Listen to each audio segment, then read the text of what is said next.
I'm Chloe, standing in the sweltering heat of the kitchen at the most exclusive engagement party in Massachusetts. I feel a cold mix of satisfaction and disgust. Out there in the grand hall, my father is giving a speech, boasting to the political elite about his two brilliant daughters. But I know the truth. 6 years ago, they threw me out on the streets with nothing, calling me a useless disgrace. Tonight, they're eating my food at an event catered by my multi-million-dollar company, and they have no idea the chef they hired is the daughter they abandoned.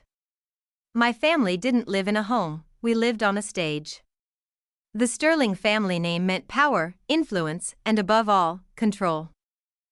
My father is the local mayor, and my mother is his brilliant PR director. For them, image is everything. They didn't raise daughters. They managed assets.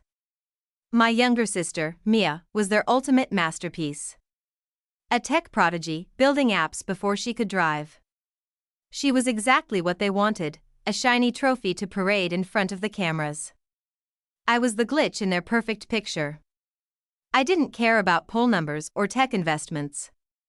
I belonged in the kitchen. I loved the chaos of the line, the heat, the precision of a perfect dish. I wanted to create culinary art, to open my own restaurant. But to the Sterlings, a chef was just a servant with a fancy title. There is a psychological term for what my family is, a narcissistic family system. In their world, children aren't independent humans. We are just accessories designed to elevate their social status. If you play your part and bring them glory, you are the golden child. But the moment you dare to step off their scripted path, you become the black sheep. The enemy. Their cruelty didn't come from a lack of love. It came from the terrifying fact that they loved their own public reflection more than they could ever love a living, breathing child. The breaking point happened when I was 18. We were at a private dinner.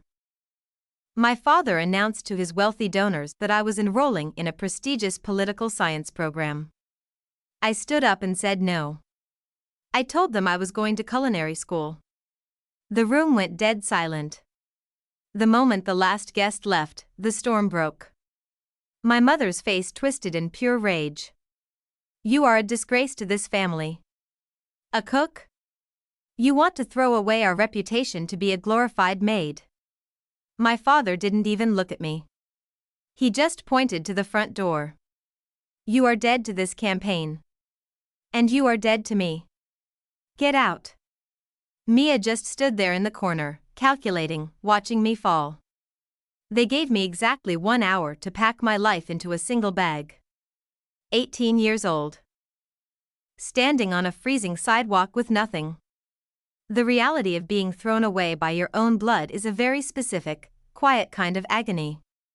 You realize their abandonment wasn't your fault, it was just the price of refusing to participate in their toxic play. But I refused to let them break me.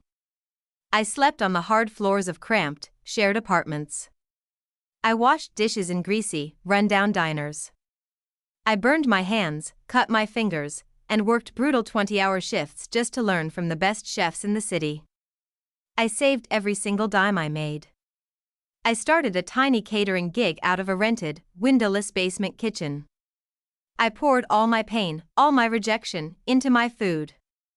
6 years passed. I changed my number. I never called them, and they never looked for me. But while they were busy maintaining their fake, crumbling image, I was quietly building an empire. My small catering gig turned into the most exclusive culinary agency on the East Coast.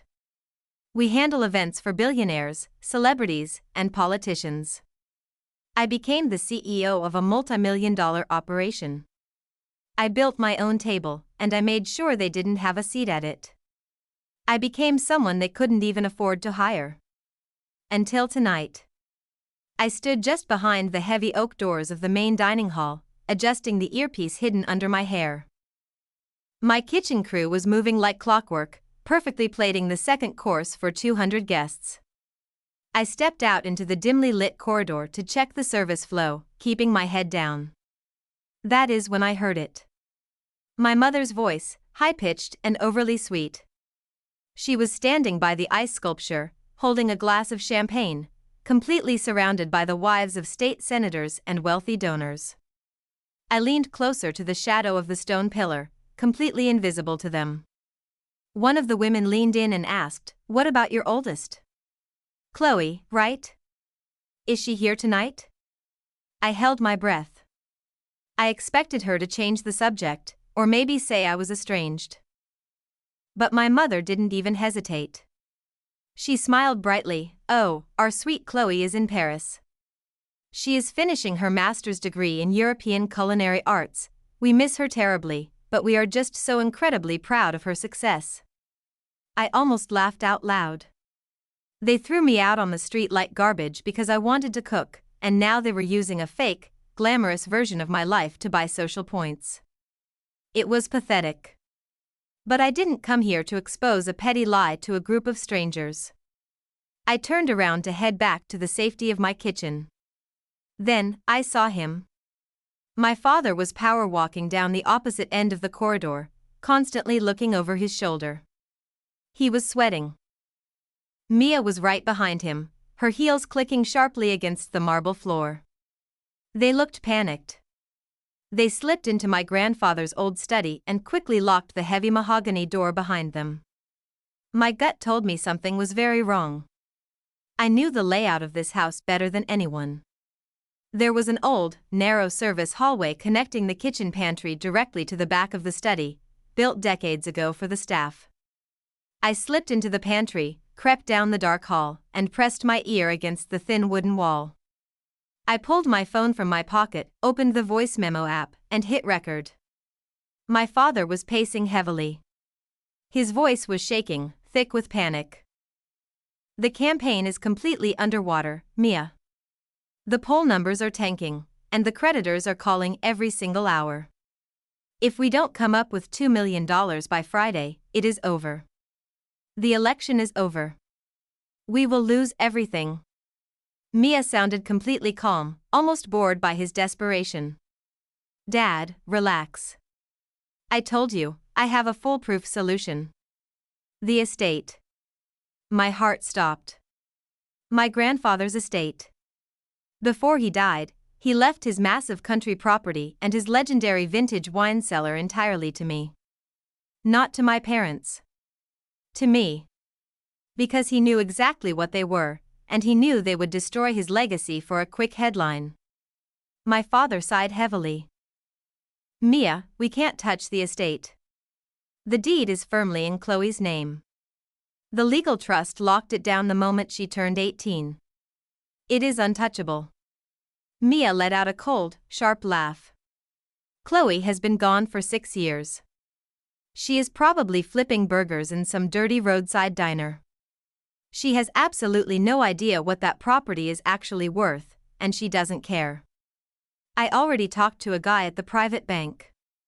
I pressed my phone closer to the wood, my hands trembling slightly in the dark. "What did he say?" my father asked, his voice dropping to a desperate whisper. "He said if we bring him the transfer papers with her signature, he will push it through the system. No questions asked. We liquidate the entire wine cellar tomorrow morning, sell the land to the commercial developers on Thursday, and the campaign is fully funded."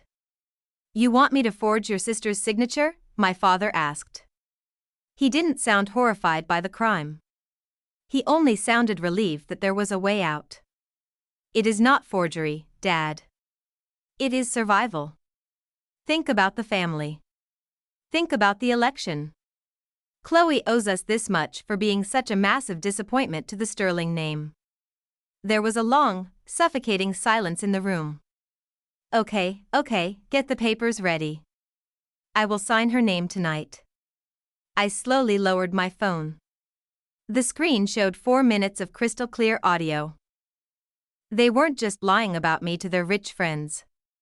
They were actively conspiring to commit federal fraud to steal the only beautiful thing my grandfather had left me.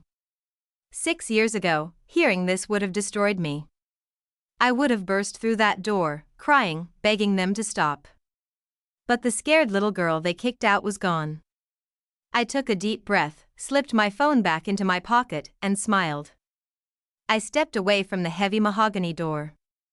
My hands were shaking, but not from fear or heartbreak. It was absolute clarity. I pulled my phone from my pocket and immediately forwarded the audio file to Elias, my financial advisor and legal proxy. I typed out a quick, simple message. Freeze the estate and prepare to file federal fraud charges. He replied within seconds. Done. Are you okay? I was more than okay. I was finally free. Many people mistakenly believe that revenge has to be loud. We are conditioned to think that when someone wrongs us, we need to kick down the door, scream until our throats bleed, and demand to be heard. But when you are fighting people who survive entirely on their fake social masks, the absolute sharpest weapon you can ever wield is the silent truth. Screaming gives them the power to call you crazy or emotional. It gives them a narrative to control. But standing perfectly still, gathering your evidence, and letting the cold, hard logic of the law speak for you? That strips away the one thing they fear losing the most. You take away their control. You do not need to argue with a liar. You just need to hand them a mirror. I walked back into the sweltering heat of the kitchen. The chaotic energy of the line was still humming, my staff moving flawlessly around each other. I looked at my sous chef, my voice steady and calm. Send out the final course, and hold the main service doors wide open. I untied my apron and let it fall to the floor. I smoothed down the lapels of my black chef's coat. And for the first time in 6 years, I walked out of the shadows and directly into the dazzling, blinding light of the main hall. The room was breathtaking. Crystal chandeliers, soft classical music playing in the background, hundreds of the state's most powerful politicians and investors clinking their expensive champagne glasses. My father was standing at the main podium at the front of the room, smiling warmly. And to my beautiful family, he projected into the microphone, his voice booming across the hall. The foundation of absolutely everything I do. The crowd erupted into applause. I didn't stop walking. I moved straight down the center aisle, my black coat a stark contrast to the sea of pastel evening gowns and tailored tuxedos. People started to turn. Whispers broke out. A few guests looked confused, wondering why a kitchen worker was interrupting the mayor's keynote speech. I walked right up the steps and onto the stage. My father turned to me, his perfect politician smile instantly freezing on his face. All the color drained from his skin. He recognized me. "Chloe," he whispered, his voice cracking with sheer panic. I didn't look at him. I walked right past him and grabbed the microphone from the stand. "Good evening, everyone," I said, my voice echoing off the high ceilings. The room instantly fell into a dead, uncomfortable silence. "I hope you are enjoying the exquisite menu tonight. I personally designed it. My name is Chloe Sterling. I am the CEO of the culinary agency catering this event. I am also the daughter the mayor just told you is currently studying in Paris." A collective gasp rippled through the crowd. I saw my mother drop her crystal glass. It shattered violently against the marble floor. Mia looked like she had just seen a ghost, her eyes darting toward the exits. 6 years ago, my family threw me out onto the street with absolutely nothing, because I chose to build a real business instead of a fake political facade, I continued, keeping my voice perfectly steady, perfectly calm. But tonight, I didn't come here to ruin a party. I came here to protect my grandfather's legacy. I pulled my phone out of my pocket. I reached over to the DJ's mixing board right next to the podium and plugged my phone directly into the main auxiliary cable. "Just a few minutes ago, while you were all drinking to my father's integrity, this is what he and my sister were discussing in the locked study." I hit play. The raw audio blasted through the massive speakers. Mia's cold, calculating voice filled the room. "He said if we bring him the transfer papers with her signature, he will push it through the system. No questions asked." Then my father's desperate, pathetic voice echoed across his wealthy donors. "You want me to forge your sister's signature? And finally, Mia's ultimate justification. It is not forgery, Dad. It is survival. Chloe owes us this much. The silence in the hall was deafening. It was the kind of heavy, suffocating silence that destroys entire careers in a matter of seconds. You could literally feel the Sterling Empire crumbling into dust. My father gripped the edge of the podium so hard his knuckles were white. Chloe, please. Turn it off. We can fix this. I looked him dead in the eyes. There is nothing to fix. My financial advisor has already locked the estate. The forged transfer documents you prepared are completely useless. And the authorities already have a copy of this recording. My mother rushed the stage, tears streaming down her face, her perfect public image completely destroyed. Chloe. How could you do this to your own family? I didn't even blink. You stopped being my family the night you threw me away for a poll number. I am just protecting my assets. I set the microphone down on the wooden podium. It let out a sharp, piercing sound of feedback. I turned my back on them and walked slowly down the center aisle, leaving them standing on the stage, completely exposed to the judgment of the world they cared so much about. The collapse of the Sterling family did not take months. It took exactly 20 minutes. I stood by the grand mahogany doors and watched as the most powerful people in the state quietly put down their expensive champagne glasses and walked out. No one said a single word to my father. No one even looked at my mother. In politics, scandal is a highly contagious disease, and tonight, my family was fully infected. I watched the elite donors rushing to their cars, frantically calling their public relations teams to distance themselves from the mayor. My kitchen crew quietly packed up our equipment. We left my parents and my sister standing in a massive, empty hall, surrounded by uneaten food and a completely ruined legacy. 4 days later, we met in a sterile, cold glass boardroom at my financial advisor's firm downtown. My parents and Mia sat on one side of the heavy oak table. They looked exhausted, incredibly small. The arrogant politicians from the party were gone. I sat on the exact opposite side with Elias. The silence in the room was suffocating. There were no cameras here to perform for. There was no audience to manipulate. Elias slid a thick stack of legal documents across the polished table. He didn't raise his voice. He didn't need to. These papers completely sever your names from the grandfather's estate. You will officially waive any future claims, you will hand over the original deed, and you will cease all public or private mention of Chloe Sterling. You will also sign a non-disclosure agreement regarding her business. My father stared at the papers like they were poison. If you refuse to sign, Elias continued smoothly, the audio file goes directly to the federal prosecutor this afternoon. Attempted wire fraud and forging legal documents carry a very significant prison sentence. My father looked up at me. His face was pale, his eyes wide with sheer panic. Chloe, you are destroying us. The local news has been running stories all week. My campaign is completely bankrupt. Every single one of my major donors has pulled their funding. I looked back at him, my voice perfectly steady. I didn't destroy your campaign. Your lies did. Sign the papers. Mia slammed her hands on the table. She glared at me, her eyes full of absolute venom. You think you are so brilliant. Because of that stupid recording, my lead investors pulled out of my tech startup this morning. You ruined my life. I lost millions of dollars. I didn't flinch. I just leaned forward slightly. You lost your investors because you are a liability, Mia. You tried to steal from someone who actually worked for what they have, instead of manipulating people for it. Now, sign the papers. My mother started sobbing softly into her hands, a pathetic, broken sound.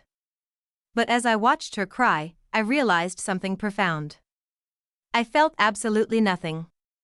No pity. No guilt. No lingering anger. The emotional hold they had over me was completely gone. After a long, agonizing silence, my father slowly picked up the heavy black pen. His hand trembled violently as he signed his name on the dotted line. Then he passed it to my mother. She signed without looking up.